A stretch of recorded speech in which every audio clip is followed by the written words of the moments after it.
भगवान पर पूरा विश्वास, इसका क्या तात्पर्य है? पूरा विश्वास हो जाना। हाँ, इसका तात्पर्य यह है कि हमें भारी दुख की समय विपत्ति ने घेर लिया, भारी दुख का समय आ गया, हमें दृढ़ विश्वास है कि मेरे भगवान मेरा परम मंगल करेंगे, मेरा परम हित करेंगे। ये दुख नहीं है, ये विपत्ति नहीं, भगवान का किया हुआ विधान, इसमें परम मंगल होगा। जैसे एक श्री दाम नाम के भगत थे, श्री दाम नाम था उनका। वो भगवान के परम भक्त थे और निष्काम भक्त थे। तो उनको पहले एक राज कर्मचारी के यहाँ नौकरी मिली। उनकी निष्कामता देखकर मंत्री जी ने अपने पास रख लिया और निष्कामता और प्रवीणता देखी तो बादशाह के सामने पेश कर दिया। तो बादशाह ने उनको निष्कामता के कारण ही खजांची बना दिया। अब वो इतने दयालु हृदय के थे, विश्वास की बात कहता हूं, इतने दयालु हृदय के थे कि जैसे कोई आया और कहा श्री राम जी हमारी बेटी का ब्याह है, तो खजाने से चुपचाप रुपया लेके दे देते।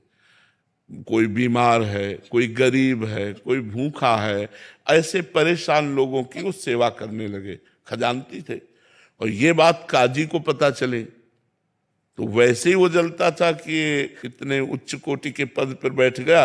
उसने तुरंत बादशाह से शिकायत की कि श्री राम आपके खजाने को आपकी बिना अनुमति के लोगों को बांट रहा है।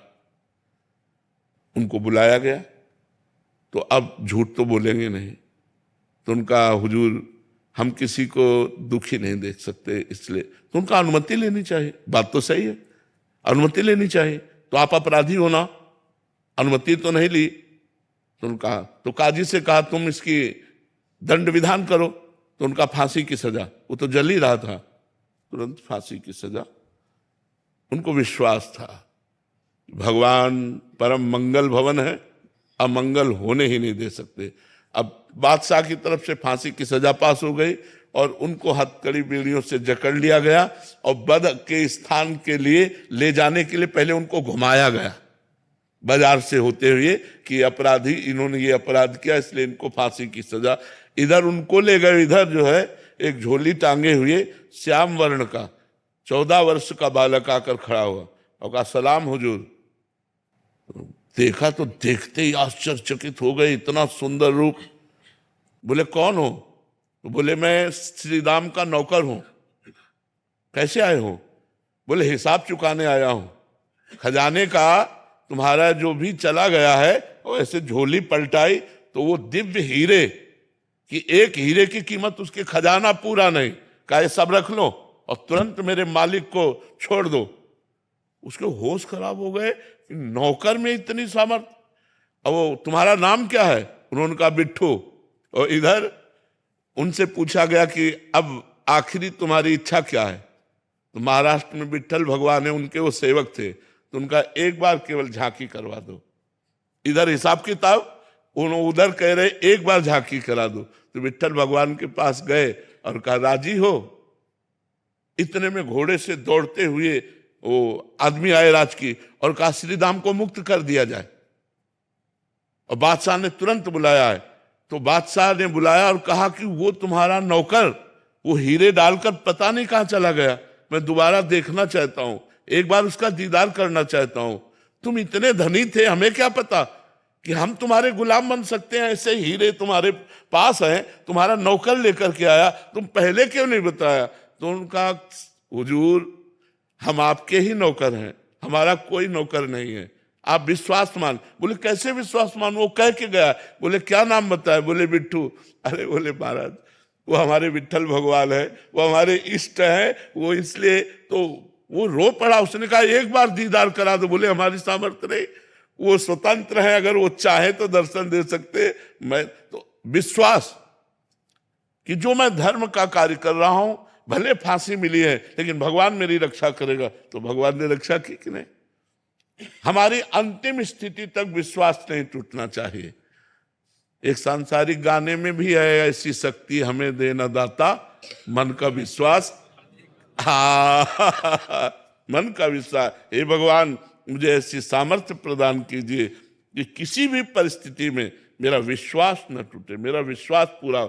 जैसे एक जमींदारी पहले चलती थी, तो तो बड़ा अत्याचार करते थे गरीबों के ऊपर, जमींदार लोग। तो एक गरीब केवट था, तो उसने कुछ रुपए अपनी बेटी के ब्याह के ले लिए थे। तो साल 2 साल में मेहनत करके पैसा एकत्रित किया और जमींदार को दे दिया, जाके अपनी खेती से कमा के। जमींदार ने वो रुपया लिया पर फाइल से नाम नहीं काटा, कर्जा का जो हिसाब था वो काटा नहीं।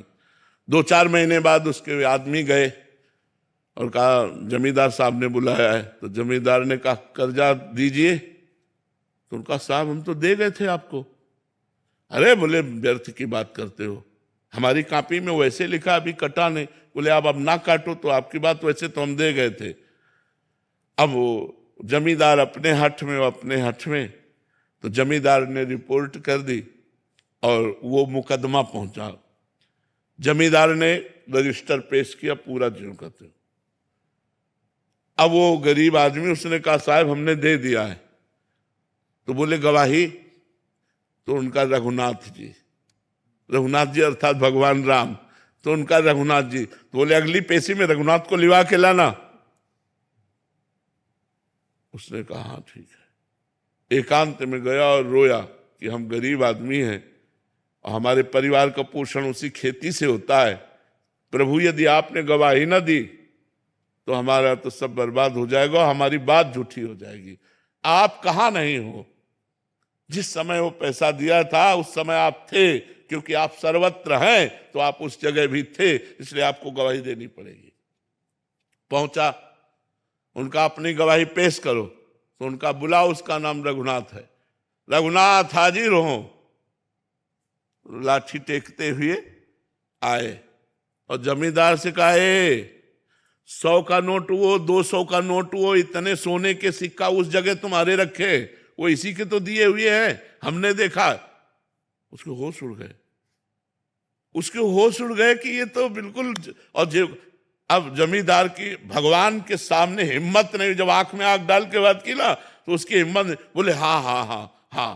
तो 420 में जमींदार के ऊपर दंड जुर्माना लगा और वो छोड़। विश्वास कि भगवान है मेरी रक्षा करेंगे, भगवान है मेरा सहयोग करेंगे। दृढ़ विश्वास, किसी भी स्थिति में विश्वास ना टलने पावे, ऐसी शक्ति हमें दे न दाता, मन का विश्वास कमजोर होना। हर स्थिति में भगवत विश्वास बना रहे।